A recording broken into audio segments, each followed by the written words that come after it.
હો છમ છમ કરતી પાયલ મારું મનડું કરે હાયલ. ઇન્ડસ્ટ્રી કનેક્ટ કરવી છે, આ સપનું કેવી રીતે જોયું અને આ સાકાર કેમ થયું?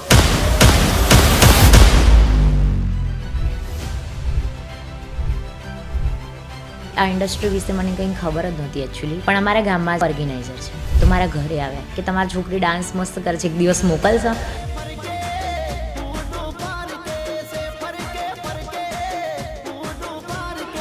ડાન્સની કરિયરમાંથી સ્વિચ ઓવર કેવી રીતે થયા, એક્ટ્રેસ કેવી રીતે થયા? હવે ડાન્સનું કેવું હતું, પહેલાં માહોલ હતો કે ડાન્સર જોઈએ કે આમ તેમ. ત્યાં ગામમાં જઈએ ને તો કે ડાન્સર આવી છે, પેલા નાચવાવાળા આવ્યા છે, તો હું સાંભળું ને એટલે મને પોતાની જાતને આમ ચીપ લાગે. બહુ ટૂંકમાં પપ્પાને સમજાવવા હોય તો કહેવાય ને કે પહેલાં પૈસા નહોતા પણ ખુશી હતી, અને હવે પૈસા છે તો ખુશી નથી. પૈસો સર્વસ્વ નથી પણ ઓછોય નથી. પૈસો હોવો જરૂરી છે પણ એટલો એ હોવો જરૂરી નથી કે માણસ માણસને જ ભૂલી જાય. પ્રેમની વાત હોય ત્યારે કોને યાદ કરો? એ થોડું પબ્લિકલી કહેવાય એવું નથી, પણ જે આપણને ગમતું હોય આપણું ના થાય ને આપણને ગમતું હોય એનું થાય, એવી વાત છે. અને આ સોંગ મેં ન કર્યું હોત તો સારું થતું, એવું શેમાં થયું? એ નામ ના દેવાય કોઈ સોંગનું, નહીં તો ભાઈ બીજી વાર બોલાવશે નહીં.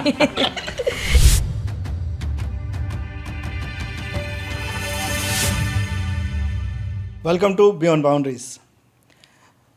દર વખતે આપણે ઇન્ડસ્ટ્રીના જુદા જુદા ચહેરાઓને મળીએ છીએ અને આજે આપણે જે ચહેરાને મળવાના છીએ એમનો ચહેરો વાયરલ બહુ છે.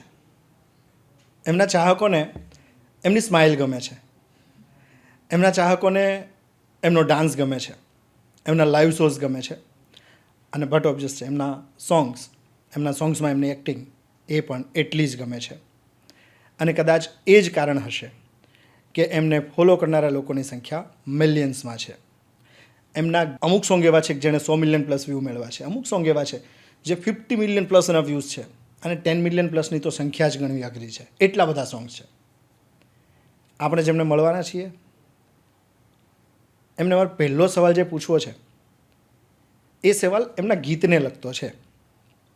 સો આપણે સૌથી પહેલાં શોમાં એમને વેલકમ કરીએ. અને આ એમને વેલકમ કરી રહ્યો છું ત્યારે તમને કહી દઉં, હું ચેનલના એનાલિટિક્સ જોતો હતો.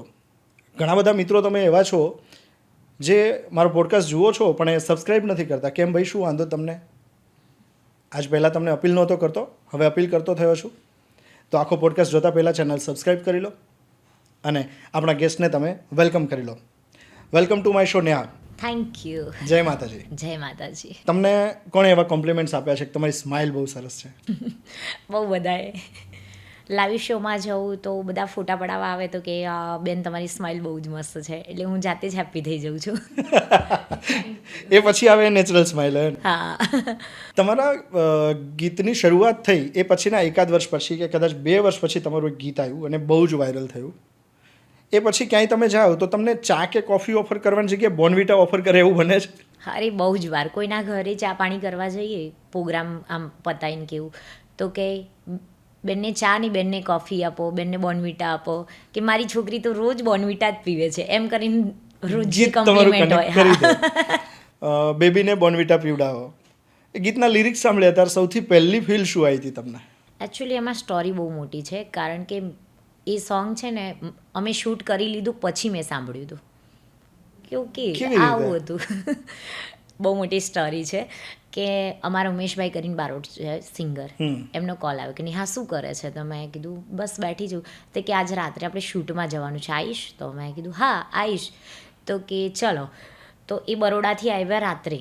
પછી અમે 2 ગાડીઓ હતી, એક કેમેરામેનની એક અમારી, એક ઉમેશભાઈ, હું, પછી એક બીજા બી ભાઈ હતા, એમાં 3-4 અમારી ગાડીમાં, પછી બીજા એમની ગાડીમાં. અમે ગયા છીએ માંડવી કચ્છમાં. પછી સોંગ શૂટ થયું, જાતે જમીએ ને બધું, બહુ બધું સ્ટ્રગલ હતું એ સોંગમાં. પછી મને ખબર પડી કે મેં કીધું આ વારીઘડી તમે કોફી આ બોર્નવિટા લાઈ કરો છો તો કંઈક સંભળાવો, કયું સોંગ છે આવું? પછી એમને સંભળાયું. એટલે તમે બ્લેન્ક હતા ત્યાં સુધી? યસ. ક્યાં વાત હે. અને છતાં આજ તો લગભગ એ 200 મિલિયન પર એ સોંગના વ્યૂ થવા આવ્યા છે. એ સોંગ પછી બૂસ્ટ મળ્યું હશે, લોકો સુધી તમે પહોંચતા થયા હશો. હા, એટલે એ સોંગ કર્યું ને પછી મને જેને એવું હતું કે આ એક્ટિંગ નહીં કરી શકે કે આ નહીં ચાલે આલ્બમમાં, એવું બધાના જેના મનમાં આવા પ્રશ્નો હતા એ પછી એમનો બી કોલ આવ્યા કે હા તમે આવજો ને. એમને જવાબ મળી ગયો. યસ. તમારું એક સોંગ આમ ભગવાન પણ ભૂલો પડ્યો વાળો, એ પણ 100 મિલિયન પ્લસ, ઓલમોસ્ટ 125 મિલિયનની આસપાસ એના વ્યૂ હશે. યસ. જીવનમાં ક્યારેય એ લિરિક્સમાં જે ફીલ છે એ એવી વસ્તુ બની છે ખરી? નહીં એવું ક્યારે બન્યું નથી, પણ ભગવાન કોઈ દિવસ ક્યાંય ભૂલો પડતો નથી આમ તો. ભૂલા પડ્યા હોય એને ભગવાન રસ્તો બતાવે. હા, આપણે ભૂલા પડ્યા હોય તો ભગવાન રસ્તો બતાવે, ભગવાન ક્યારેય ભૂલો નથી પડતા. મને થોડું બેક સ્ટોરીમાં જવું છે. નેહા જ્યાં સુધી સિંગર નહોતા કે એક્ટર નહોતા, તો ડાન્સની શરૂઆત, ડાન્સ આવ્યો ક્યાંથી તમારા જીવનમાં? સ્કૂલ ટાઈમથી. સ્કૂલ ટાઈમથી ડાન્સર હતા? યસ. એટલે કેવું, સ્કૂલમાં આપણે, તમને ખબર હશે કે પ્રોગ્રામ રાખતા હોય, એન્યુઅલ ડે Annual હોય function કે ને હા, બધું હોય, હા. તો અમારે છે ને ત્યાં 3 દિવસનું ફંક્શન. અમારે એક નાનું અમથું ગામડું છે ક્યાંના છો તમે? સરદારપુર, વિજાપુર વિજાપુર તાલુકો પાસે. છે. હા, તો એમાં કેવું છે કે આજુબાજુના જેટલા ગામડા છે ને એ અમારી સ્કૂલમાં ભણવા આવે, અને અમારી સ્કૂલ થોડી મોટી છે, તો એમાં 3 દિવસનું ફંક્શન. તો 3 દિવસમાં ડાન્સ જ હતા, 3 દિવસ. તો 3 દિવસ ડાન્સમાં હું રહેલી, અને મને, હું ફર્સ્ટ જ, કારણ કે પેલું રિહર્સલને કરાવે ને ત્યારે હું સારું કરતી, ત્યારે મને જ ફર્સ્ટ રાખે. ત્યારથી મારું એમ કે મને ડાન્સનો શોખ હતો. એ જર્ની લગભગ ડાન્સના શોખ હોય અને એની સાથે સ્કૂલ પૂરી કરનારા બહુ બધા બાળકો હોય, બહુ બધા વિદ્યાર્થીઓ હોય, ધેન ઇન્ડસ્ટ્રી કનેક્ટ કરવી છે. આ સપનું કેવી રીતે જોયું અને આ સાકાર કેમ થયું? આ ઇન્ડસ્ટ્રી વિશે મને કંઈ ખબર જ નહોતી એકચ્યુઅલી, કે આ શું છે શું નહીં. પણ અમારા ગામમાં છે કે રમેશભાઈ પટેલ કરીને, એ ઓર્ગેનાઇઝર છે પ્રોગ્રામમાં. તો એમને એક દિવસ ડાન્સર આવવાની નહીં હોય તો મારા ઘરે આવ્યા કે તમારી છોકરી ડાન્સ મસ્ત કરે છે, એક દિવસ મોકલશો? તો મારા મમ્મી કે તારે જવું છે? મેં કીધું હા જઈશું, તો આપણે તો ડાન્સ કરવા મળે છે ને. મેં કીધું તો ગયેલી ત્યારે, અને મસ્ત મજાનું એક સિંગર હતા ત્યાં, તો એમને મને શીખવાડ્યું કે આવું કર એમ. તો એમને જોડે કરી રાખ્યું. પછી મજા આવી ગઈ. પછી બીજો દિવસ થયો, ત્રીજો દિવસ કે આવીશ? મેં કીધું હા આવીશ. તો પછી એ રીતે સ્ટાર્ટઅપ થયું. એટલે અનપ્લાન્ડ જ આખી જર્ની શરૂઆત થઈ? હા. કોઈ જ પ્લાનિંગ નહીં? કોઈ જ તો પ્લાન ડાન્સ શીખવા પણ નહીં ગયા હોય તમે? નહીં બિલકુલ નહીં. બધું એ સિંગર હતા જયશ્રીબેન રાવળ કરીને, એ એમનામાં પરમિનેન્ટ હતા.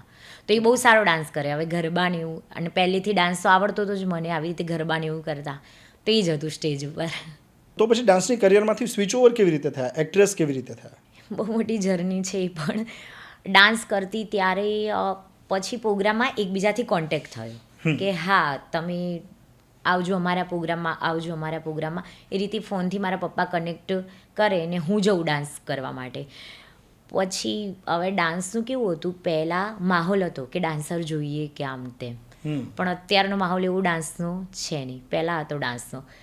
એ વખતે કેવી કોમ્પ્લિમેન્ટ મળે, ક્યાંક ગામમાં જઈએ ને તો કે ડાન્સર આવી છે, પેલા નાચવાવાળા આવ્યા છે, ગાવાવાળા આવ્યા છે. હવે ગામડામાં એટલું થોડું એજ્યુકેશન ના હોય કે એટલું જોરદાર બધા કે હા કે સિંગર છે કે એક્ટર્સ છે કે એવી રીતે ડાન્સર છે, નહીં નાચવાવાળા આવ્યા છે. તો હું સાંભળું ને એટલે મને પોતાની જાતને આમ ચીપ લાગે કે અરે યાર આપણને આવું નાચવાવાળા કે છે, ગાવાવાળા કે છે. પણ પછી મનથી મને એવું ડિસાઈડ કરું કે યાર જવા દે ને, આ તો આપણું કામ છે, કંઈ વાંધો નહીં, જે કહેતા હોય એમ. પછી હું જોતી બધાના આલ્બમની બધું. એ વખતે આપણે ગ્રીન પડદાવાળું, તમને કદાચ ખબર હશે કે એમાં 3 કલાકની સીડી બને ને, તો બધું હું જોતી. અને એ ટાઈમમાં જૂની હિરોઈન અમારા પ્રિનલ દીદી છે ને બધા બહુ બધા હતા, એમનું હું જોતી. મેં કીધું મમતા દીદીનું વધારે જોતી કે આપણે ક્યારે પહોંચીશું એમ. અચ્છા. હા. પછી એક દિવસ મને આવી રીતે મેં કીધું ને કે ફોન આવ્યો કે કરીશ એમ, એટલે પછી સ્ટાર્ટઅપ થયું. અરે વાહ.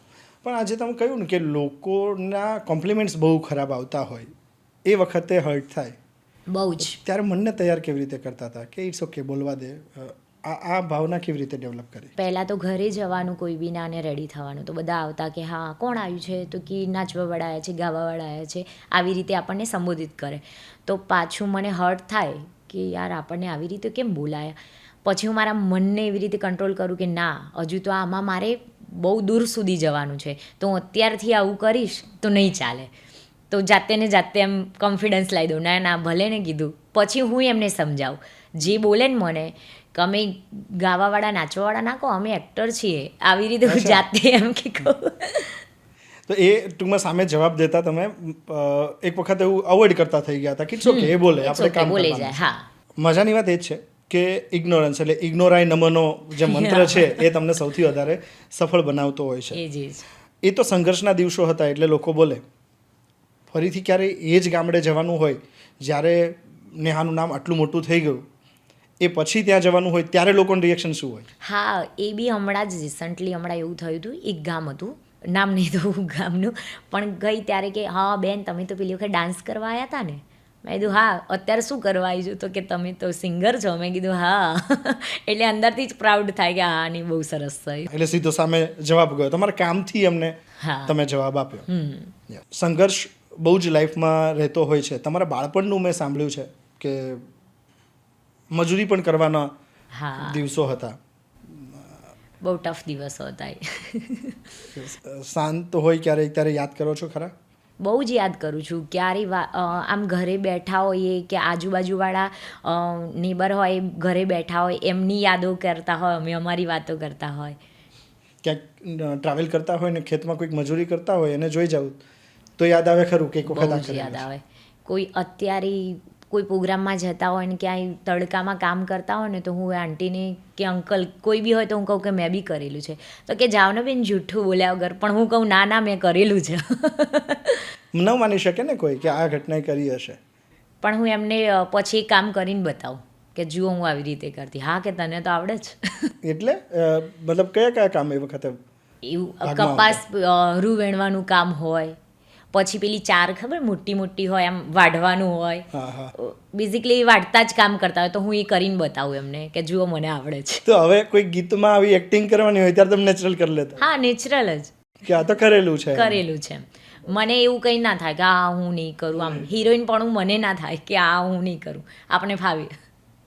એટલે સ્ટારડમ મળ્યા પછી એ સ્ટારડમને ભોગવવું અને અથવા તો ડાઉન ટુ અર્થ થઈને જીવવું, આ બે વસ્તુ હોય છે. એ ડાઉન ટુ અર્થનો નેચર મને લાગે છે કે તમે રૂટ સાથે કનેક્ટેડ હતા એટલે તમારી અંદર વધારે આવે. ફેમિલીમાં તમે કહ્યું કે પપ્પાનો સપોર્ટ વધારે રહ્યો છે. ઓવરઓલ ફેમિલીમાં જ્યારે તમે એન્ટરટેનમેન્ટ ઇન્ડસ્ટ્રીમાં આવવાનું નક્કી કર્યું ત્યારે શું રિએક્શન હતા? મમ્મી પપ્પાને તો ફૂલ સપોર્ટ હતો કે કોઈ દિવસ મને રોકટોક કરી જ નથી કે ના જઈશ કે આમ ના કરીશ. મારા મમ્મી પપ્પાનો ફૂલ સપોર્ટ પહેલેથી. પણ આજુબાજુ હોય ને રિલેશનવાળા કે છોકરીને મોકલાતી હશે એમ ગામવાળા બી કે આવી કે ઇન્ડસ્ટ્રીમાં મોકલાતી હશે આમ તેમ. પણ જ્યારે મારું નામ થયું પછી બધાને એમ થયું કે ના ઓકે છે. પણ આજુબાજુવાળા નેહા બોલતા હોય તો એ ઇન્ડસ્ટ્રીની ઇમેજ કંઈક એવી લોકોના મગજમાં હોય. એટલે તમે તો ઇન્ડસ્ટ્રી સાથે અંદરથી જોડાયેલા છો. જેવું લોકોના મનમાં છે એવી ઇન્ડસ્ટ્રી છે ખરી? બિલકુલ નહીં. એ બધું આપણા હાથમાં છે કે આપણે કેવા છીએ. પહેલાં આપણે સારા તો આખી દુનિયા સારી જ છે. સમજ્યા? કે આપણે સારા તો આખી દુનિયા સારી જ છે. પછી આપણે ઇન્ડસ્ટ્રીનું નામ દેવા જઈએ કે આ આવું છે આ તેવું છે એ હું માનતી જ નથી. કારણ કે મને આજકાલ કરીને 15-16 વર્ષ થયા છે. તો હું બધાને ઓળખું જ છું કે કોણ કેવું હોય કેવું નહીં. એટલે હું તો એટલું જ માનું છું કે આપણે સારા તો દુનિયા સારી. ક્યાં વાત. પ્રેમના ગીતો અને વિરહના ગીતો બંનેમાં તમે કામ કર્યું છે. તમારા મતે પ્રેમ એટલે શું? એની તો હું કોઈ વ્યાખ્યા આપી શકું એમ નથી. કારણ કે એટલું બધું મને કંઈ એમાં હું નહીં બોલી શકું. સોરી. તો વિરહ માટે શું કહેશો? વિરહ માટે કહી શકાય એટલે હું કેવું છે કે સોંગ કરતી હોઉં ને એટલે મને આમ અંદરથી હું કોઈ વસ્તુ યાદ નથી કરતી બીજી. બસ મને મારા ઘરની જ કહાનીઓ કે હું યાદ કરતી હોઉં કે મારા પપ્પાને યાદ કરતી હોઉં કે મને જે મનગમતું વ્યક્તિ હોય એવી રીતે યાદ કરીને હું એ સીન કરતી હોઉં. મને સોંગ વાગતું હોય તો ઓકે, પણ મને મારી જે અંદરની ફિલિંગ હોય ને એ જ યાદ કરીને મારું ચાલતું હોય. એટલે જે અંદરની પીડા હોય એ યાદ કરીએ તો સ્ક્રીન પર એ પીડા Yes. દેખાઈ શકે. તમારા પપ્પા સાથે તમે બહુ ઇમોશનલી કનેક્ટ હતા. હા. એમના માટેના વર્ડ્સ બહુ ટૂંકમાં પપ્પાને સમજાવવા હોય તો? એમનું નામ જ લઉં ને મારું થોડું ચાલુ થઈ જાય છે. ના સમજી શકાય છે કારણ કે લાગણી દીકરીને બાપ સાથે બહુ જ હોય. કહેવાય ને કે પહેલાં પૈસા નહોતા પણ ખુશી હતી અને હવે પૈસા છે તો ખુશી નથી એવી વાત છે. તમને લઈને એમણે બહુ બધા સપનાઓ જોયા હશે. બહુ જ. મારા કરતાં એમનું વધારે સપનું હતું કે તું સિંગર બને. કારણ કે આવી રીતે પ્રોગ્રામમાં જતા અમે તે છે ને સિંગરને જોવે તો કે તું ગાતી હોય તો તને આવડતું નહીં, જો કે આમ એવી રીતે આમ પપ્પાનું તો ખબર હોય ને બોલવાનું કેવું હોય કે તું આવું કરતી હોય તો એમ તું શીખ. એટલે હું ઘરે બેસીને કંઈક ડાન્સ કરું ને કે ડાન્સનું મૂક ને ગાવાનું કર, કે જો આવું શીખતી હોય તો તાર જેવડી જ છોકરી છે આમ તેમ. પછી હું કહું પપ્પા એ મારો વિષય નહીં, મને નથી આવડતું એમ, તમે મને બોલ ના કરશો આટલું બધું. તો કે ના ગઈ આવું શીખે એમ. એટલે જ્યારે હું સિંગિંગ કરતી હતી ત્યારે એ જ નથી. જે લાગણી હોય ને એ લાગણી આંખ ભીની થાય ને ત્યારે દેખાય. ને હા એકલા હોય ત્યારે હૈયું ભરાઈ ગયું હોય ને રડી લેતા હો છો? હા, દિવસમાં 2 વાર. કઈ વસ્તુ રડાવી જાય? કંઈ બી એમ, મને છે ને કોઈ બોલી જાય ને તો બી મને મારા પપ્પા યાદ આવે, મને કોઈ કહી જાય ને તો કશું યાદ ના આવે, બસ મને રડવું જ આવે. પણ એકવાર રડી લઉં પછી મને હિંમત આવી જાય કે હા રડી લીધું ને હવે બોલો શું હતું એમ. અચ્છા, તમે રડી લેવાવાળા ખરા, મને એ સમજવું છે કે લડી રહેવાવાળા ખરા? લડવાનું હોય તો લડી લો કોઈ સાથે? પાક્કું. કયા મુદ્દે ઝઘડો કરો? એ હવે ડિપેન્ડ કરે છે કે ઝઘડો કઈ વાતનો છે. એટલે ગુસ્સાવાળા છો? હા, થોડા. સેટ પર ભડકી ગયા હોય એવું થયું છે ક્યારે? કોઈના ઉપર ગુસ્સો આવ્યો હોય કે ત્યાં એકદમ કામ સેટ છો? પર કેવું થાય છે ભડકી, હું 1-2 વાર ગયેલી છું પણ હું કોઈના સામે નહીં. હું રૂમમાં જાઉં ને મારી, પછી આમ હેર ડ્રેસર હોય કે મેકઅપ હોય ને એમની પર ગુસ્સો ઉતારું. એટલે એમને હું કહું એમની પર, એટલે એમને કહું કે યાર જો ને આવું કર્યું, આમ કરાય આમ તેમ. હું એમના ઉપર સેટ ઉપર બિલકુલ કોઈ દિવસ મેં એવી ઇમેજ મારી નથી રાખી કે હા નેહાબેન આમ. તમે અત્યારે કોઈ બી ઇન્ડસ્ટ્રીમાં પૂછશો કે નેહાનું નેચર કેવું છે તો બધા કહેશે નહીં મસ્ત છે. અરે વાહ. પણ ઇન્ડસ્ટ્રીમાં બધા એકબીજાની સાથે રહીને ચાલે કે જેલસી હોય? પર્ટિક્યુલર સેમ ફિલ્ડમાં એક્ટ્રેસીસ બધા આટલા બધા છે અત્યારે, તો કોમ્પિટિશન બી હોય એટલે જેલસી ક્યાંક ને ક્યાંક રહેતી હશે ને? હવે કેવું છે આ બધાનું અલગ અલગ ડિપેન્ડ કરે છે કોણ કેવું વિચારે છે. હું તો નથી, કેમ કે ભગવાને આપણને જે આપ્યું છે ને જેટલું આપ્યું છે એટલે આમ ખુશ રહેવું વધારે સારું છે. કોઈનું આપણે કંઈ છીનવી તો લેવાના નથી એવી રીતે. એટલે આપણને, હું તો એવા જ વેમાં ચાલુ છે કે ભગવાને મને જે આપ્યું છે એમાં હું બહુ જ ખુશ છું. રિલેશનશિપની દ્રષ્ટિએ જો તમને પૂછવામાં આવે તો કઈ વસ્તુ એવી છે કે જે તમને સૌથી વધારે એટ્રેક્ટ કરી જાય? નેહાને ગમે શું? અત્યારે કેવું છે કે બધા એવું કહેતા હોય છે કે તું મેરેજ કરી લે કે સમથિંગ કંઈ બી, પણ હું હજુ એટલું કંઈ ફાઇનલ જેવું છે નહીં. કારણ કે કેવું થાય છે કે જે આપણને ગમે એ આપણા લાયક ના હોય અને જે કોઈ બોન્ડિંગ ના થાય એમ કે ફ્યુચરનું એની સાથે વિચારી ના શકીએ આપણે. એટલે થોડું થાય છે 19-20. ના એટલે પણ તમને ગમે એ છોકરામાં કયા ગુણો હોવા જોઈએ? મને એક તો ફ્રીડમ આપે એવો છોકરો જોઈએ કે ફ્રીડમ આમ આપણી, હું આ ઇન્ડસ્ટ્રીમાં છું તો એવું ના કહેવું જોઈએ કે ક્યાં છે ને કેટલા વાગે જઈશ ને શું, આ બધું મને બહુ બોર કરે. હું પહેલાં મારા કામને મહત્ત્વ આપું છું, એટલે ફ્રીડમ હોવી જોઈએ. બસ લુકિંગ વાઇઝ તો ઓકે, આપણી જોડે હોવો તો સારું. અને પૈસા નહીં હોય એટલા તો ચાલશે, પણ બસ શાંત સ્વભાવનો ને મસ્ત હોવો જોઈએ. ના પણ આ પહેલાંથી થોડું જુદું થાય છે. રાકેશબેન સાથે બેઠો હતો ને એમને મેં આ જ સવાલ પૂછ્યો હતો પૈસાને લઈને. એ કે જીવનમાં પૈસો જરૂરી છે, કારણ કે પૈસો સર્વસ્વ નથી પણ ઓછોય નથી. પૈસો ન હોય અને ફેમિલી સફર કરે એ ઘટનાએ ન થવી જોઈએ. ફેમિલીને સુખ આપી શકે એટલો પૈસો તો જોઈએ જ જીવનમાં. તમારી દ્રષ્ટિએ પૈસાનું મહત્ત્વ શું? રાકેશભાઈએ સાચું કીધું કે પૈસો હોવો જરૂરી છે, પણ એટલો એ હોવો જરૂરી નથી કે માણસને જ ભૂલી જાય. અને આ જમાનો એવો છે કે પૈસા છે ને એને બોલવાની વાણી નથી હોતી, અને જેને જોડે વાણી છે એને એની જોડે પૈસા નથી.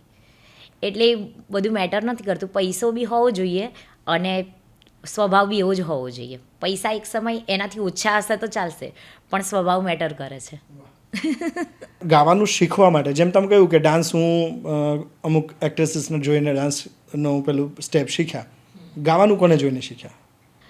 ગાવાનું મારી સાથે આવતા અમારા એક જયશ્રીબેન રાવળ કરીને હતા પહેલાં, અત્યારે એ જો કે દેવ થઈ ગયેલા છે, પણ એમનું જોઈને શીખી એ વખતના ટાઈમે કે હા એ સિંગિંગ મસ્ત કરે છે.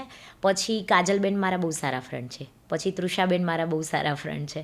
એટલે એ છે ને હું એમની જોડે ફરવા ક્યાંય બી અમારે જવાનું હોય ને તો પ્લાનિંગ હોય અમારા બંનેનું, તો એ છે ને કંઈક ના કંઈક ગાતા હોય તો હું એમની જોડે રહીને હું એમનાથી કહું કે મને શીખવાડો ને પ્લીઝ, આ કેવી રીતે આ તો એ બધું જ મને શીખવાડે કે અચ્છા આવી રીતે ગા, આવી રીતે ગા છે. ઇન્ડસ્ટ્રીમાં કોમ્પિટિશન હોય, દોસ્તી હોય ખરી? અરે બહુ જ હોય, જે કોમ્પિટિશનમાં માનતા હોય અમારામાં કોઈ કોમ્પિટિશન નથી. કોની સાથે બોન્ડિંગ વધારે? અત્યારે સિંગિંગ બેઝ પર જોવા જઈએ તો કાજલબેન, તૃષાબેન બંને સાથે. તો એમને એવું ક્યારેય ન થાય કે નેહા શીખી જશે તમારા કરતાં વધારે શો કરશે? નહીં, બિલકુલ નહીં. ઉપરથી બંને મને સારી રીતે શીખવાડે કે અચ્છા આવી રીતે તું છે ને બેસુરી થાય ને તો આવી રીતે સ્ટાર્ટઅપ કરવાનું ને આવી રીતે પૂરું કરવાનું આને. અચ્છા, એટલે ત્યાંથી એ ટ્રીક આપે. હા. એમની કઈ વાત પર્ટિક્યુલર તમને કહું કે કાજલબેનની કઈ વાત સૌથી વધારે ગમે? અમારા બંનેને છે ને વધારે ગમતો આમ તમને ખબર હોય કે ગર્લ્સ ભેગી થાય ને તો એકબીજાને ગોસિપ કરતા હોય કે આ પેલા આમ પણ અમારા બંનેની વચ્ચે એટલું સારું છે કે અમે કોઈની વાત કરતા નથી, અમે બંને એકબીજાની જ વાતો કરીએ છીએ. અરે વાહ. અને એવું તમે તૃષાનું નામ લીધું? હા, એ મારી બહુ સારી ફ્રેન્ડ છે. એને છે ને ફરવાનો શોખ બહુ છે તૃષાબેનને. જ્યાં પણ જવાનું હોય તો અમે બંને સાથે જોઈએ. ઓકે. હા, એટલે અમને બંને ફરવાના બેઝ ઉપર અમે બંને સાથે હોઈએ. પાણીપુરી ખાવા જવું હોય તો પહેલી કઈ ફ્રેન્ડ યાદ આવે? તૃષાબેન. અને મન ભરીને કોઈકને ગાળો દેવી છે કે આજે સેટ પર આ વ્યક્તિએ તો મગજની બધી નસો ખેંચી નાખી, આવું મનમાં થાય તો એ વખતે કોને ફોન કરવાનું મન થાય? બંને. આજ બંનેને ફોન કરો? એકનો ફોન પતે તો પછી બીજોનો ફોન ચાલુ થાય. તમારા મતે દોસ્તી એટલે? બસ દોસ્તી એટલે કેવું કે અડધી રાત્રે આપણે ફોન કરીને વાત કરી શકીએ આપણા દિલની કે મને અત્યારે આ પ્રોબ્લેમ છે તો એ ઊભા થઈને કે હા તું ક્યાં છે ને ક્યાં નહીં, કે તારે કોની સાથે વાત કરવી છે એ બધી જ રીતે સપોર્ટ કરનાર મારા દોસ્તી હોવી જોઈએ. ઓકે, આ ઓફ સ્ક્રીન દોસ્તીની તમે વાત કરી, પણ ઓન સ્ક્રીન દોસ્તીની જો વાત આવે, વિક્રમ ઠાકોર માટે શું કહેશો એક વાક્યમાં? વિક્રમ ઠાકોર એટલે? બહુ સારો એક્ટર. રાકેશ બારોટ એટલે? Funny main. જિગ્નેશ કવિરાજ માટે? બહુ જ સારું નેચર. કાજલબેન મહેરિયા વિશે શું કહેશો? બહુ સારું નેચર, બહુ જ સારી સિંગર. તૃષા રામી માટે? મસ્ત દિલની ભોળી છે અને એ બી સ્ટ્રગલવાળી લાઈફ છે એની બી. એ બી એમ કે મારીને એની સ્ટોરી કહેવા જઈએ સેમ જેવી છે. એ બી બહુ ગામડેથી મીન્સ પાટણથી અહીંયા સુધી પહોંચ્યા છે. યસ. ડાન્સ તો કોઈને જોઈને શીખ્યા, સિંગિંગ કોઈને સાંભળીને કે જોઈને શીખ્યા, સ્ટેજ પર પરફોર્મ કરવાનું છે તો એ પણ કોઈકને ઓબ્ઝર્વ કર્યા અને પછી શીખ્યા. સીધી વાત છે કે વિજાપુર કે એની આસપાસથી તમે જે માહોલમાંથી આવે છે ત્યાંથી તમે શીખવા માટે સ્પેશિયલ અમદાવાદ કે મુંબઈ અફોર્ડ નથી કર્યું કદાચ, પણ કુદરતે જ એક સ્ટેજ આપી દીધું. મહેનત કરતા રહ્યા સતત, ક્યાંક સાંભળવા પડ્યા હશે તો મેણું ટોણું સાંભળ્યા, એ બધું અવોઇડ કર્યું અને આગળ વધ્યા. જીવનમાં શીખવું, લર્નિંગ કરવું એ, કારણ કે હું અત્યારે તમને મારે એટલા માટે પૂછું છે, કોઈક છોકરી હશે ઉત્તર ગુજરાતના કોઈક એક ગામડામાં, એ તમને અત્યારે ઇન્સ્ટાગ્રામ પર ફોલો કરતી હશે ને એને તમને જોઈને એવું થતું હશે કે મારે નેહા સુથાર જેવું બનવું છે, મારે મારી કરિયર આવી બનાવવી છે, જેમ તમને બીજા ચહેરાઓને જોઈને થતું હતું. તો એ લોકોને તમે કયો લર્નિંગ લેસન આપશો? કેવી રીતે શીખે? હા, એમાં હું કહી શકું કે મેં જેવી રીતે શીખ્યું એ વખતના ટાઈમમાં મને ખબર નહોતી કે અહીંયા ક્લાસીસ ચાલતા હોય છે કે અહીંયા. હા, એ વખતે એવું કંઈ આઈડિયા જ નહોતો, એટલે હું એક જોઈને શીખેલી છું. પણ અત્યારે તો કેટલા ક્લાસીસ હોય છે, બહુ બધી સ્કૂલો છે અત્યારે સિંગિંગ લેવલ પર, તો એમાં જઈને એ લોકો શીખી શકે છે. મારા વખતે એવું કંઈ હતું નહીં, એટલે અત્યારે છે બધું પોસિબલ શીખવાનું. મારા ટાઈમે એવું હતું કે મારે જોઈને જ શીખવું પડે એવું હતું, કારણ કે પૈસા એ વખતે એટલા કંઈ એફોર્ડ કરી શકું એમ નહોતી. એટલે જે પણ થયું એ બધું ભગવાને આપેલી આ ગિફ્ટ જ છે. ફેન મોમેન્ટ ઘણી વખત લાઈફમાં બનતી હોય, કોઈક જગ્યાએ કોઈક ફેન મળી જાય અને યાદગાર પ્રસંગ કોઈ થઈ ગયો હોય એવો કોઈ? અત્યારે તો કેવું છે કે હું જ્યાં પણ જોઉં કે હા નેહા સુથાર આવે તો ફોટા પડાવે એની બધું કરે એટલે મને બહુ મજા આવે. તો અમુક એક ભાઈએ જ કીધું કે બેન તમે બ્રેક પડે છે તો 3 કલાક તો ઊભા રહો છો આવી રીતે સિંગિંગમાં, બ્રેક પડે ત્યારે તમે બેસતા નથી, આમ કન્ટિન્યુ ફોટોસ. તો મેં એમને કીધું કે આ લોકો છે તો જ મને અહીંયા સુધી હું આવી છું, નહીં તો આવવાની હતી નહીં. એટલે મને મજા આવે છે. મેં કીધું કે તમે હસતા ફોટા પડાવો, તો મેં કીધું પડાવવા પડે ને, એ જ મારું ફેન ફોલોઈંગ છે, એટલે એ બધું મને વધારે ગમે એમ. એવી રોજ મારી યાદો હોય છે પ્રોગ્રામની. વાહ. પણ આ ઇન્સ્ટાગ્રામનું એક આખું જુદું ફેમિલી હોય, એમાંય બહુ બધા લોકો તમે કંઈક મૂકો એટલે તરત બહુ બધી કોમેન્ટ્સ ને એવી બધી વસ્તુ આવે. નેગેટિવ કોમેન્ટ્સ આવે ખરી? બહુ આવે. હોમ ઇગ્નોર આવીને કીધું ને એ જ કરવાનું હોય ને પછી આવે. એટલે પહેલાં મેં જ્યારે સ્ટાર્ટઅપ કર્યું ને સિંગિંગમાં તો આવતી કમેન્ટો, ગાતા આવડતું નથી ને હાલી નીકળ્યા છે ને આવું હોય કંઈ, આવું તો તારો અવાજ બોગસ છે, તું સારું કર ને. તું સારું નથી કરતી ને એવી બધી કમેન્ટો આવે બોગસ પણ ચાલી જાય. સારી કમેન્ટ જ વાંચવાની, હું બી ઇગ્નોર કરું, ભાઈ આવે તો આવી જાય. અને તમારા ઉપર દિલ ફેંક ચાહકો પણ હોય જે તમને ડીએમ કરતા રહેતા હશે બહુ બધા. એ લોકોને એમની પ્રોફાઇલ જોવા ક્યારે જાવ ખરા કે કોણ છે? હા, કોઈ વાર આમ ફ્રી બેઠી હોય 4-5 દિવસ ને કંઈ કામ ધંધો ના હોય તો જોતી હોઉં કે કોણ છે શું છે. અને ઘણા એવા મેસેજ આવેલા પડ્યા હોય કે ચણિયા ચોરી માટે ના હોય કે એવું, તો હું રિપ્લાય પણ આપું.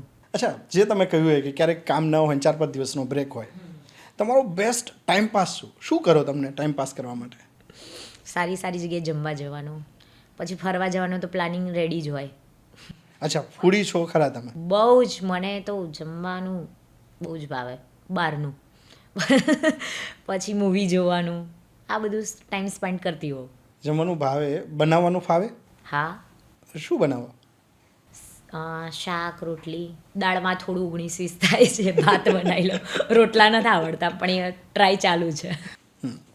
અને અખતરો કરવા ગયા હોય અને બહુ જ ખરાબ બન્યું હોય?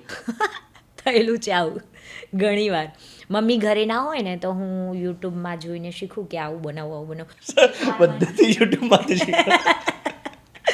તો એક વખત આમ રેસીપી જોતી હતી ને આમ બનાવતી ગઈ તો એટલું બકવાસ બન્યું હતું. તો મમ્મી આવીને પહેલાં મેં એ ફેંકી દીધું અને મસ્ત વાસણ ધોઈને મૂકી દીધા.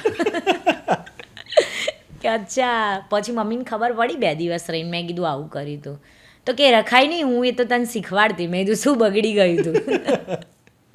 એટલે મમ્મી સાથેની બહુ બધી મોમેન્ટ્સ તમારી એવી હશે કે જે ક્યારેય તમે શેર ના કરી હોય. હા, મમ્મી અત્યારે મારા એકદમ દિલની નજીક છે. હું ક્યાંય બી જઉં તો 4-5 દિવસ વિધિન રહી શકું, પછી તો મને મારા મમ્મી જ યાદ આવે. અને હું ક્યાંય બી ગઈ હોય બહાર કે દુબઈ કે ફોરેન ક્યાંય બી ગઈ હોય ને તો એરપોર્ટ પર ઉતરું ને પહેલાં મમ્મીને ફોન કરી લઉં કે મમ્મી આજે છે ને ફટાફટ બટાકાનું શાક ને રોટલી રેડી રાખજે, પહેલાં ખાવા જોઈએ મને. અને જ્યાં સુધી હું પ્રોગ્રામમાંથી ઘરે આવું નહીં ત્યાં સુધી મારા મમ્મી જાગતા જ હોય. અચ્છા. હા, નીચે પાર્ક કરું ને ગાડી ત્યારથી મારા મમ્મી છે ને દરવાજે ઉપર ખુલી ગયો હોય, મારી મમ્મી જાગતી જ હોય. કામને ઘણી વખત રેકગ્નાઇઝેશન ન મળે તો એ વખતે કેવું ફીલ થાય? મને હર્ટ આમ જલ્દી થઈ જાય. પછી છે ને હું અંદર આમ બબડ્યા કરું કે આ શું થઈ ગયું મારાથી, આમ કે મારું કંઈ કામ નહીં ગમ્યું હોય. એક્ટિંગમાં પહેલાં એવું થતું કે જ્યારે નવું હતું ને ત્યારે મને એક મયુર મહેતા કરીને છે ડિરેક્ટર, તો એ છે ને સોટી લઈને જ ઊભા રહે, આ તને આવડ્યું નહીં, આમ ના આવડ્યું એમ. તો ઘરે જઈને હું બહુ રડું. પછી ત્રીજા દિવસથી પાછું એમનું શૂટ હોય ને તો હું બહુ સારું કરીને બતાવું કે હા તું શીખી ગઈ એમ. એવું ચાલતું રહે. એટલે એ લોકોને કોમ્પ્લિમેન્ટ બી મળે સારું કરે ત્યારે. તમે સોંગમાં બહુ એક્ટિંગ કરી, સૌથી વધારે તો એક્ટિંગ કરવાનું સોંગમાં જ થયું છે મૂવી કરતાં. ત્યાંનું ફિલ્ડ કેવું હોય? મતલબ જે લોકોએ સોંગ જોયા જ છે એમને ખબર જ નથી કે ત્યાં આનું શૂટિંગ કેવી રીતે થાય છે. જનરલી એક સોંગ માટે કેટલા દિવસ શૂટિંગ ચાલતું હોય? અત્યારે કેવું છે, આપણે ગુજરાતીમાં એક સોંગ માટે 2 દિવસ ઇનફ છે, કાં તો 1 દિવસ ઇનફ છે. 1 દિવસમાં શૂટ થઈ જાય. પણ સવારે 5 વાગે જાગી જવાનું ને રાત્રે 11-12 વાગે સમથિંગ. એટલું કન્ટિન્યુઅસ શૂટ ચાલુ હોય? ખાલી લંચ ટાઈમ પડે એ બી અડધો કલાક. ફ્લોર પર ન ગમે એવી ઘટનાઓ કઈ હોય? ફ્લોર પર તો એવું કંઈ મને લાગતું નથી, કારણ કે હું છે ને એટલું બધી કોઈ ડિમાન્ડ કરતી નથી કે આ જોઈએ પેલું જોઈએ. મને જે જોઈએ હું મારા ઘરેથી જ લઈને જાઉં છું. મને કોઈની વાત એવી લાગે નહીં, કારણ કે જેનો પૈસા મળતા હોય એ પ્રમાણે બધા કામ કરતા હોય છે અત્યારે. એટલે આપણે કોઈને જલ્દી કહી ના શકીએ. કોઈને કહેવા જઈએ કે ભાઈ આ કેમ ના કર્યું તો કે બેન પૈસા આટલા જ મળે છે, એટલે આપણે બી એમની પોઝિશન સમજી શકીએ છીએ. એટલે આપણે કોઈને જલ્દી એવું કહી ના શકીએ. આવતા પહેલાં તમે બહુ બધું વિચાર્યું હશે કે ઇન્ડસ્ટ્રી આવી હશે, એવું છે ખરું? ના, બિલકુલ નથી. મેં ના કીધું પહેલાં જ કે આપણે સારા તો બધા સારા જ છે. પણ ડર ના હોય એક છોકરી તરીકે ઘણી વખત? પહેલેથી કેવું કે પપ્પા જોડે આવતા, પછી પપ્પા નથી ત્યારના મારા ભાઈ જોડે આવે છે, નાનો ભાઈ છે એ જ્યારથી નાનો છે ત્યારથી મારા જોડે આવે છે. એટલે મને કોઈ વાતનો ડર જ નથી કે બીક લાગશે કે આમ. કોઈ વાર એવું સમટાઈમ થઈ જાય કે લેટ નાઇટ થઈ ગયું છે ને આપણે એકલા છીએ તો હવે કેવી રીતે ઘરે. પણ ઇન્ડસ્ટ્રીમાં બધા ખરાબ હોતા નથી, અમુક સારા પણ માણસો છે કે આપણે એમના પર ટ્રસ્ટ કરી શકીએ છીએ. અગેન મને ઘણી વખત એવું થાય કે આર્ટિસ્ટની લાઈફ છે એટલી જોઈએ એટલી મતલબ કારણ કે લોકોને દેખાય છે ગ્લેમર, પણ એ ગ્લેમરની પાછળ એક પેઇન પણ હોય. જીવનનો એવો પેઇન પોઈન્ટ કયો કે આ કોઈને નથી કીધું, મને બહુ દુઃખ થાય, ઇમોશનલ મુમેન્ટ હોય? કેવું થાય છે કે શૂટિંગ અલગ અલગ સોંગ હોય, કે કોઈ ચણિયાચોળીમાં હોય કે કોઈ ડ્રેસમાં હોય. તો ચણિયાચોળીવાળા સોંગ હોય તો ચણિયાચોળી એક તો પહેરવાની ના હોય, દિવસની 6-7 બદલવાની હોય. તો લાગતા હોય ચણિયાચોળીમાં મસ્ત, પણ એના પાછળની સ્ટોરી ચણિયાચોળી એટલી હેવી 15 કિલો 20 કિલો વેઇટ હોય, એટલી 6-7 બદલવાની, એમાં પાછા કમરી તો કાપા પડી ગયા હોય કે આમ બળતું હોય તો બી પાછી 5મી ચણિયાચોળી પહેરવાની હોય. આ બધું આપણે કોઈને કહી ના શકીએ એમ. પછી કંઈક એને ક્રીમ લગાવીને કેવી રીતે એને એડજસ્ટ કરીને પછી પહેરીને પાછું જે આપણે તો હસતા મળે કરવાની. હા, એટલે આ બધા પેઇન હોય છે પાછળ, આમ બધાની મહેનત લાગેલી હોય છે એમાં. ઓન સ્ક્રીન જ સારું આમ હસતા ફેસ હોય, પણ પાછળની તો સ્ટોરી. ફની મોમેન્ટ કંઈ થઈ હોય એવું યાદ છે? હા, ડેલી બધા હસતા જ હોય છે. ફ્લોર ઉપર રાકેશભાઈ હોય ને એટલે એવું લાગે કે હા આ માણસનું શૂટ છે તો ઓલવેઝ હા જ પાડી દેવાની, કેમ કે એના શૂટમાં બહુ જ મજા આવે. એમના શૂટમાં આખો દિવસ છે ને બોલ કરતા હોય, કંઈ ના કંઈ કોઈની ખેંચતા હોય, બહુ મજા આવે. એટલે શૂટ ક્યારે પતી જાય ને એમના શૂટમાં ખબર જ ન પડે. અને આ સોંગ મેં ન કર્યું હોત તો સારું થત, એવું શેમાં થયું હતું? એવા બી બહુ સોંગ છે. એ નામ ના દેવાય કોઈ સોંગનું, નહીં તો પછી બીજી વાર બોલાવશે એટલે બિઝનેસ. એટલે છે ને એવા ઘણા સોંગ છે કે જ્યાં જમવાના ઠેકાણા ના પડ્યા હોય, કોઈ દૂર લોકેશન પર ગયા હોય, જમવાના ઠેકાણા ના હોય, પછી કોઈ કો એક્ટર આઈ એમ સમથિંગ વાળો હોય કે અરે રે એમ થાય ક્યાં આવી ગયા આપણે, એવું બધું થતું હોય છે. પણ તો ત્યારે તમે શું કરો? ત્યાંથી થોડા દૂર જઈને તમારે સ્ટાફની સાથે ઇન્ટરેક્શન કરો, કારણ કે એ તો ક્યાં આવી ગયા જેવું ફીલ આપતો હોય એવો કોઈ એક્ટર આવે. તો પછી આપણે બી આઈ એમ સમથિંગ હોય ને, આપણે બી બતાવી દેવું કે હા અમે છીએ અહીંયા. આમ રૂટીન લાઈફમાં નેહાનો આઈ કેપિટલ ખરો? નહીં, સિમ્પલ સરળ. રિયલ લાઈફમાં અને રીલ લાઈફમાં બંનેમાં તમારામાં ફરક શું છે? બહુ જ ફરક છે. બધાનું કહેવું એવું છે કે રીલમાં તું કેટલી મસ્ત એમ તમે મસ્ત દેખાવ છો, તમારી સ્માઇલ મસ્ત છે, આમ છે, પણ એટલી જ મારા ઘરમાં આમ સિમ્પ્લાસિટીવાળી છું એમ. એકદમ સિમ્પલ રહેવું મને વધારે ગમે છે, કે મેકઅપ ને બધું તો બરાબર છે ઓન સ્ક્રીન, બાકી હું ઘરમાં તો એકદમ સિમ્પલ હોઉં. કોલેજ ફ્રેન્ડ્સ એ વખતના હશે, એ લોકો માટે અત્યારે તો તમે સેલિબ્રિટી ફેસ થઈ ગયા. કોલેજનું રિયુનિયન કે એવું કંઈક થાય અને બધા મળે?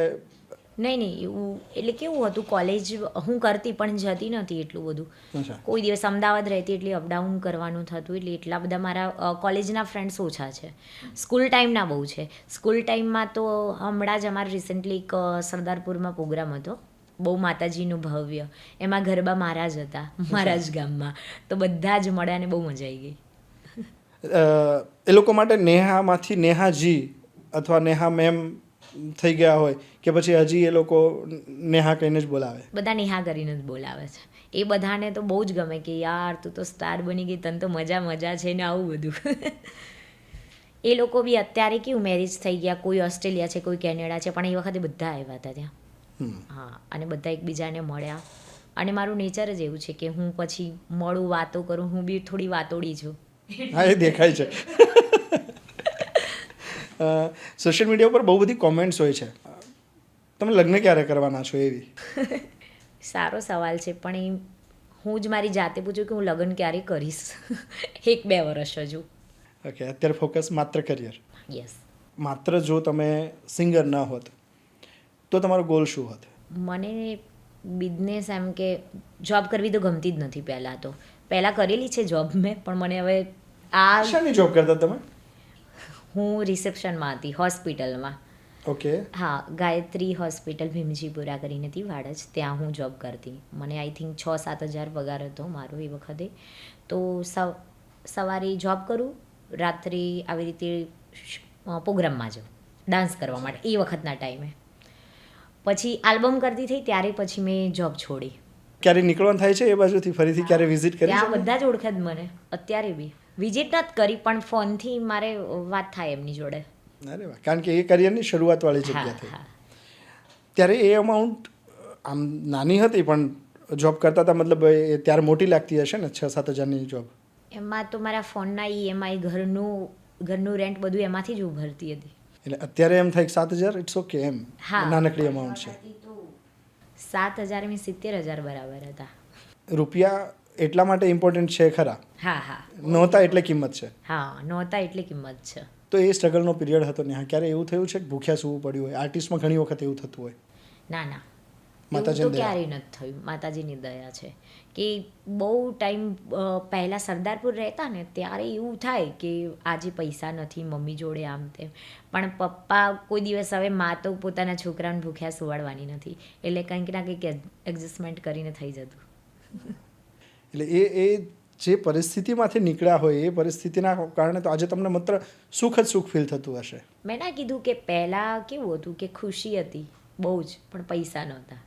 અત્યારે પૈસા છે તો કંઈ એટલું હા ચાલે જાય ભાઈ, છે બધું એમ. ન ગમતી ક્ષણ કઈ?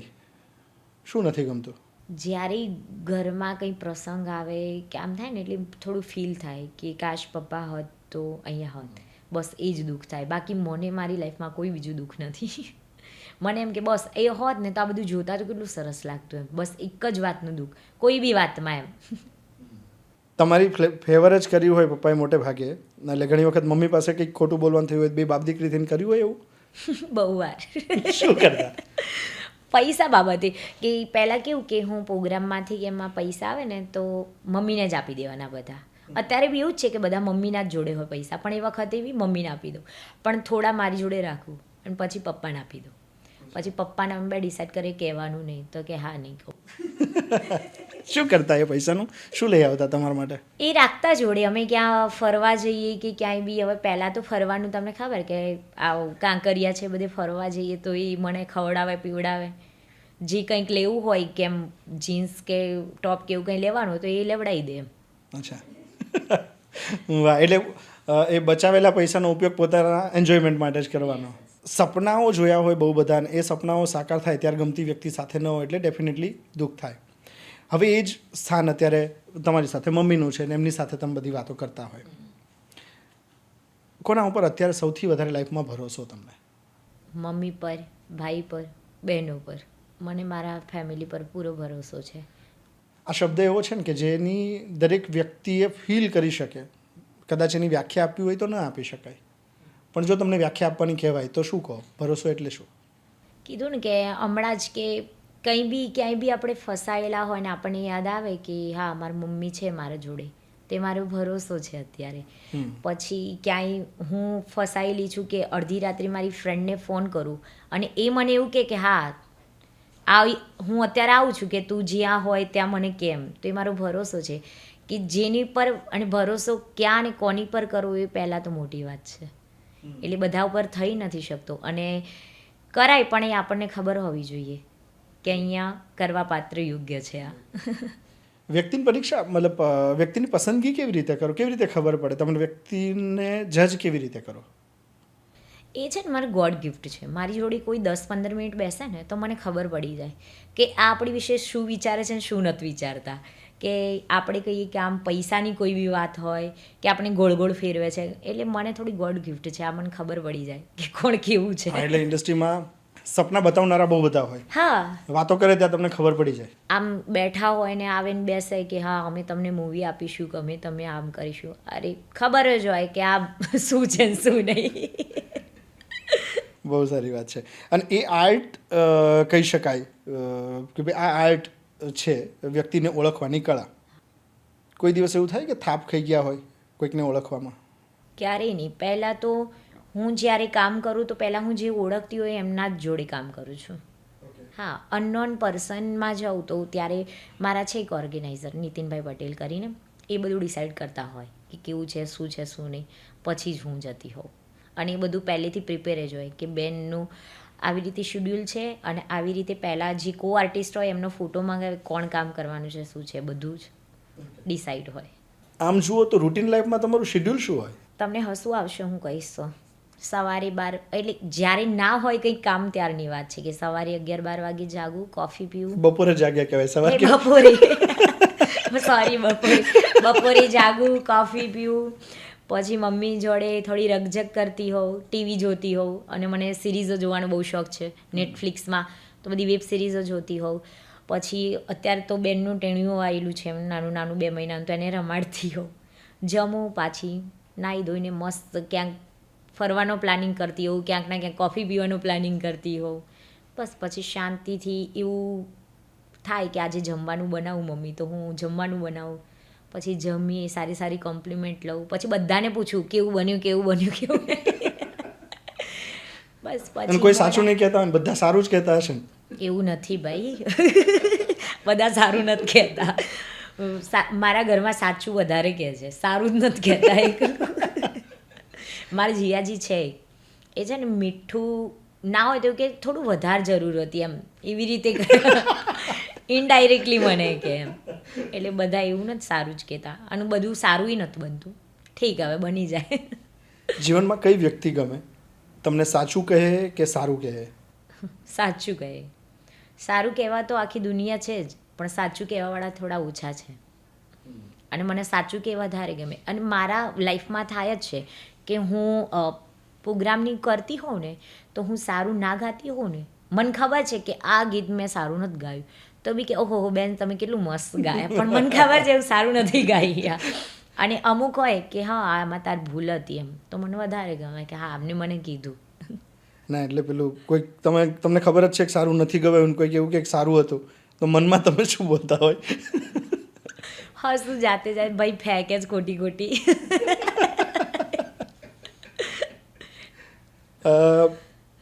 લાઈવ શોઝ વખતે બનેલી કોઈ એવો ઇન્સિડન્ટ કે બહુ અઘરી ક્ષણ આવી ગયું હોય, ક્યારે હવે ઓડિયન્સ અઘરું આવી ગયું હોય, એવું બન્યું છે ક્યારેક ઓડિયન્સ રિએક્ટ જ ના કરતું હોય? રોજ એવું થતું હોય છે.